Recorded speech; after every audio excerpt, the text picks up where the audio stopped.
Today, I wanted to talk about opportunity cost in investing. And when I say investing, I mean investing in property, because that's what I do best. My name is Thomas O'Regan. I'm an investor and buyer's agent here in Australia. And over the last 3.5 years, me and my wife have grown our property portfolio to an 11 property portfolio. Now, what I wanted to talk about that is something that comes up with clients a lot. They say, what about, isn't it risky buying property? And absolutely, ultimately, any decision you make is a risk. You know, anything you want to do in life, crossing the road is a risk. Driving a car is a risk. You know, swimming in the ocean is a risk. There's sharks, whatever. Everything has risks. Furthermore, in life, whatever you want in your life, there's risks associated with it. If you want to pursue your dreams in life, there's risks associated with that. But like the real risk is, what happens if you don't pursue your dreams? What happens if you don't? Isn't that the real risk?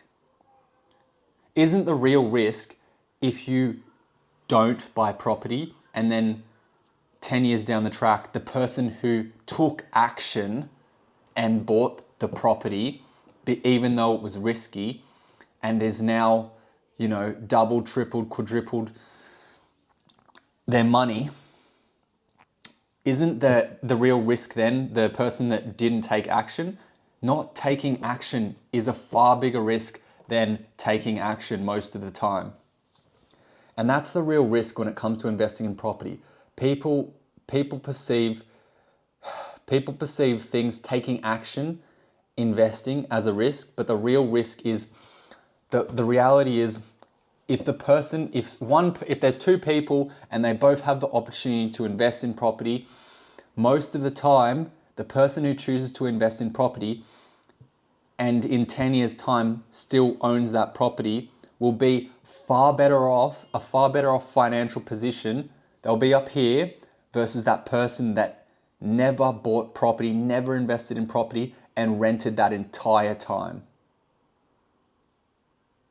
It's almost, for this person who didn't take action, it's almost going to be impossible for them to catch up to that other person who was able to take the risk.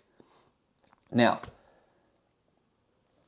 what is risk? For me, risk is not taking action, especially in property.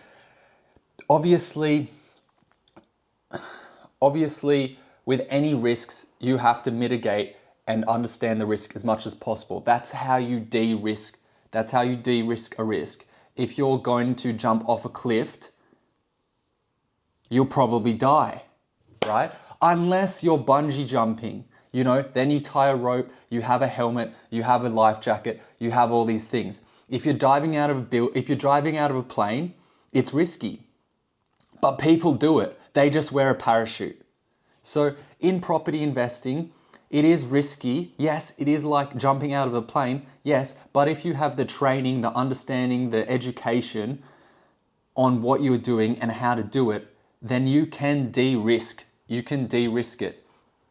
Okay? So in property, it's about taking action. In life, it's about taking action. If you don't take action, you're not going to have a very fulfilling life. If you never choose to go bungee jumping, if that's something that you're interested in, or skydiving or whatever, you're living half your life.